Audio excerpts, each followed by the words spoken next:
పోలీసుల్ని తరిమి కొట్టండి అన్న నాయకుడు చంద్రబాబు నాయుడు గారు. రెడ్ బుక్ పేరుతోటి పోలీసుల్ని బెదిరించినటువంటి వ్యక్తి నారా లోకేష్ గారు. మీ అసమర్థ పరిపాలన, అసమర్థ నాయకత్వాన్ని చూసిన జనాలే మీకు 23 సీట్లు ఇచ్చారు 2014 నుంచి 19 వరకు పరిపాలించిన తర్వాత. ఆ రోజు మోడీ గారిని అడ్డం పెట్టుకొని 2014లో మీరు గెలిచారు. తర్వాత అదే మోడీ గారిని మళ్ళీ ఢిల్లీ వేదికగా అదే చంద్రబాబు నాయుడు గారు ఇలాంటి నల్ల చొక్కా వేసుకొని మోడీ గారి కుటుంబాన్ని కూడా మాట్లాడినటువంటి వ్యక్తులు చంద్రబాబు నాయుడు గారు. మీకుందా నీతి? మీ పార్టీలకుందా నీతి? సిగ్గుపడండి. ఇంకొకరికి నీతులు చెప్పడానికి సిగ్గుపడండి. మీరు మాట్లాడేటటువంటి మాటలు మానుకోండి. మీరు ఇవాళ ఒక్క నిమిషం సార్ మాకు అవకాశం ఇవ్వండి సార్. ఒక్క నిమిషం సార్. ఇవాళ ఎందుకు ఇంత ఫ్రస్ట్రేషన్ వీళ్ళకి, ఎందుకు ఇంత బాధ వీళ్ళకి? చంద్రబాబు నాయుడు గారు పోతున్న జనాలు లేరు, పవన్ కళ్యాణ్ గారిని పట్టించుకునే నాదుడే లేడు, లోకేష్ గారి నాయకత్వాన్ని చీకొడుతున్నటువంటి పరిస్థితి. వీళ్ళని ఒకవైపున ముగ్గురు ఇట్లుంటే జగన్మోహన్ రెడ్డి గారు ఎక్కడికి పోయినా లక్షల సంఖ్యలో జనాలు వస్తున్నారు. భయపడిపోతున్నారు వీళ్ళు. అందుకే 10 బుల్లెట్ ప్రూఫ్ కార్లు కొనుక్కున్నారు. వారు చెప్తున్నారు జనసేన పార్టీ, టీడీపీ పార్టీ భలే పరిపాలిస్తుందంట. ఆత్మస్థైర్యం లేక, మీ మీద మీకు నమ్మకం లేక, మీ నాయకత్వం మీద మీకు నమ్మకం లేక ముగ్గురు కలిసి పోటీ చేశారు. అది మా స్థాయి, మా సత్తా. వైఎస్ఆర్ కాంగ్రెస్ పార్టీ బలం ఏంటో మీ నాయకుడికి తెలుసు, తెలుగుదేశం నాయకుడికి తెలుసు, బీజేపీకి తెలుసు, కాంగ్రెస్ కి తెలుసు. అందుకే మాతో గెలవాలంటే మీరందరూ కలవాలని అందుకే కలిసి పోటీ చేశారు. ఏంటో అది గుర్తు పెట్టుకోండి మీరు. తులసిరెడ్డి గారు నమస్తే. తులసిరెడ్డి గారు నమస్తే. నమస్తే వర్మ గారు. ఏంటి సార్ జగన్మోహన్ రెడ్డి గారు 2.0 వైల్డ్ ఫైర్ అట, అందరినీ గుడ్డలిప్పి రోడ్ల మీద నిలబెడతాం అంటున్నారు. తేడా చేసిన అధికారులందరినీ ఒకవేళ రిటైర్ అయ్యి వెళ్ళిపోయినా సరే 7 సంవత్సరాల తర్వాత అక్కడ ఉన్నా సరే లాక్కు వస్తామంటున్నారు. 30 సంవత్సరాలు మేమే పాలిస్తామన్న కాన్ఫిడెన్స్ ఆయన మాటల్లో. ఇంకా రోడ్డు ఎక్కారు, ఇంకా చూసుకోండి అంటున్నారు.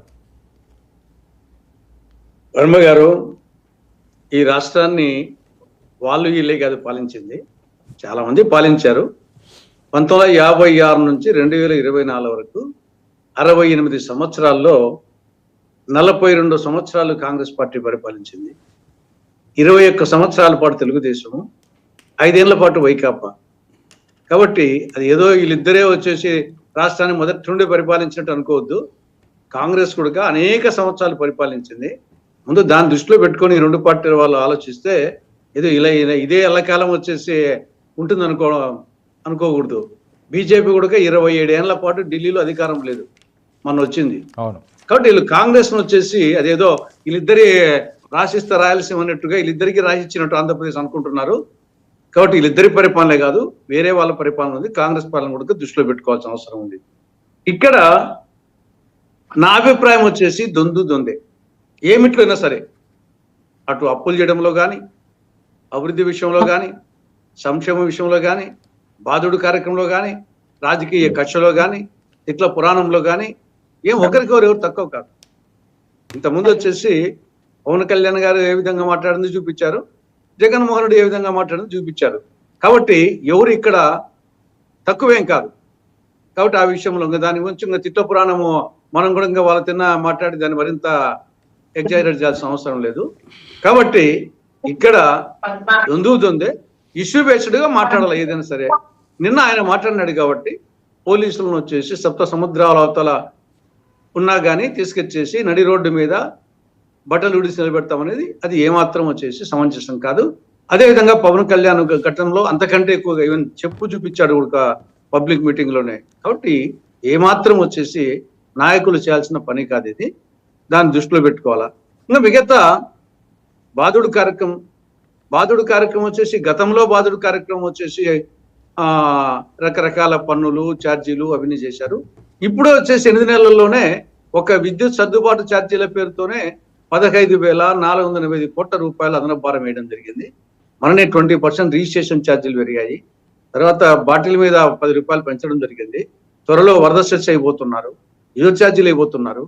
కాబట్టి గతంలో బాధుడు కార్యక్రమం వీరబాదుడు అని చెప్పిన వాళ్ళే వీళ్ళు అంతకంటే వేరే బాధుడు ఇల్లు పోతున్నారు. అప్పులు వచ్చేసి మొత్తం జగన్మోహన్ రెడ్డి అప్పుల కుప్ప చేశాడని చెప్పారు. ఇప్పుడు ఈవెన్ ఒక్క సంవత్సరం 2024-25లోనే బడ్జెట్ అప్పులే 91,408 కోట్లు చేస్తామని చెప్పేసి బడ్జెట్ లోనే ప్రకటించారు. ఇంకా ఇండైరెక్ట్ అప్పులు వచ్చేసి అంతకు దాదాపు వచ్చేసి ఒక 40-50 కోట్లు ఉన్నాయి. కాబట్టి వీళ్ళు అప్పులు వచ్చేసి రాష్ట్రాన్ని అప్పుల కుప్ప చేస్తున్నారు, బాధుడు కార్యక్రమం చేస్తున్నారు.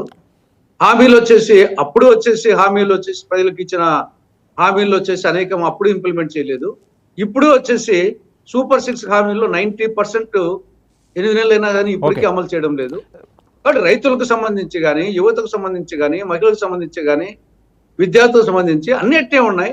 కాబట్టి దొందే. ఓకే, సుల్తాన్ రెడ్డి గారు మరొక కీలకమైన అంశం, ఫ్యూచర్లో పవన్ కళ్యాణ్ గారు బీజేపీ తరపు నుంచి కాంగ్రెస్కి కొరకరాని కొయ్యిలా మారుతున్నారు అని వస్తున్న టాక్. ఎందుకంటే ఇప్పటి వరకు కూడా సౌత్ ఫేస్ కిందే ఆయన తీసుకువెళ్తున్నారు, ఇప్పుడు నార్త్ ఫేస్ కింద కూడా ఆయన ప్రొజెక్ట్ చేస్తున్నారు. బీజేపీ భావజాలాలతో ఆయన ముందుకు వెళ్తున్నారు. ఖచ్చితంగా పవన్ కళ్యాణ్ లాంటి ఒక ఫెమిలియర్ ఫేస్ను ముందుకు తీసుకువెళ్తారు అని. అది కాంగ్రెస్కే ప్రధానంగా. ఇక్కడంటే ఓకే, వేరే పార్టీలకి ఏమైనా ఎఫెక్ట్ ఉంటే ఉండొచ్చేమో, కానీ ఆ తెలంగాణలో ఉన్నాయండి, వేరే ప్రాంతాల్లో ఉన్నాయండి, కాంగ్రెస్కి ఎక్కువగా ఎఫెక్ట్ తగులుతుంది, ఈ ఫేస్ని అటు చూపిస్తున్నారు అని. పవన్ కళ్యాణ్ మరి అతిగా ఊహించుకుంటున్నారు. ఆయన ట్రాక్ రికార్డు ఒకసారి చూడండి. 2014లో పార్టీ పెట్టినాడు, 2014లో పోటీని చేయలే. తర్వాత 2014-19 మధ్యలో టీడీపీని రాజధాని మీద ఏకిపారేశాడు. బీజేపీని ఏమన్నాడు ఆయన, ఇది నార్త్ ఇండియన్ పార్టీ, హిందీ వాళ్ళ పార్టీ, దక్షిణాదికి వ్యతిరేకము, ఇలాగే కొనసాగితే దక్షిణ భారతదేశం సెపరేట్ దేశం అయిపోవాల్సి వస్తుంది అని చెప్పిన వ్యక్తి బీజేపీని అంత ఆ మటుకు ఎవరు అనలేదు, ఇది హిందీ పార్టీ, దక్షిణ భారతదేశకు వ్యతిరేకమని. తర్వాత ప్రత్యేక హోదా గురించి ఏం మాట్లాడినాడు, ఎస్పెషల్లీ వెంకయ్యనాయుడు గారి గురించి 2 పాచిపోయిన లడ్డు ఇచ్చారు, ప్రత్యేక హోదా ఇవ్వకుండా 2 పాచిపోయిన లడ్డు ఇచ్చారు అని అనేక విధాలుగా బీజేపీని విమర్శించినోడే, టీడీపీని విమర్శించినోడే. 2019లో లెఫ్ట్ పార్టీతోనూ బీఎస్పీతోనూ పొత్తు పెట్టుకొని పోటీ చేశాడు. ఆయన 2 సార్లు పోటీ చేసి 2 సార్లు ఓడిపోయినాడు, 1 సీటు గెలిచారు, ఆయన పోయాడు. కాబట్టి అది ఏదో పెద్ద అద్వితీయమైనటువంటి track record, Sachin Tendulkar record ఉన్నట్టుగా ఆయన ఏదో పొలిటికల్ ట్రాక్ రికార్డు ఉన్నట్టు ఆయన వచ్చేసి మొత్తం రాష్ట్ర పరిధి దాటి దక్షిణ భారతదేశము, జాతీయ స్థాయి, అంతర్జాతీయ స్థాయి, అంగారగ్రహం మీద పోతాడని చెప్పేసి మరి ఊరికి ఆయన వచ్చేసి చాలా చిటారు కొమ్మలకి ఎక్కిస్తున్నారు. అంత సీన్ ఏం లేదు నా అభిప్రాయం. శివశంకర్ గారు, మీ కామెంట్స్ ఏంటి?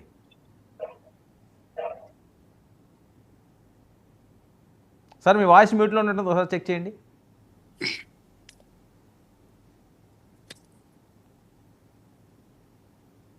లేదండి. ఓకే మాట్లాడండి.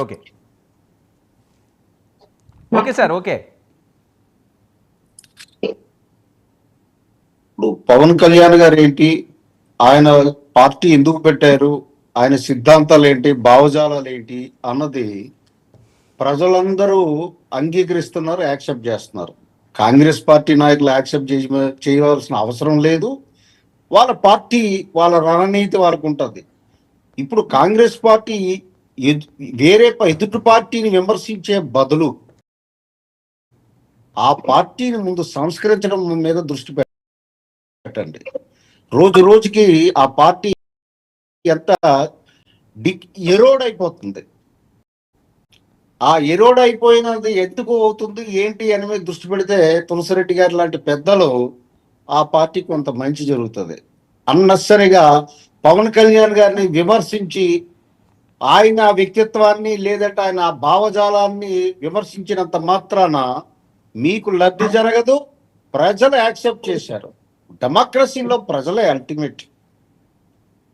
అల్టిమేట్ విధాన నిర్ణేతలు ప్రజలు. ఈరోజు ఆయన ఎక్కడికి వెళ్తే అక్కడ ప్రజలు ఆదరణ చేస్తున్నారు అని అంటే ఆయన వ్యక్తిత్వం, భావజాలాన్ని నచ్చే, అది మనం అర్థం చేసుకోవాలి.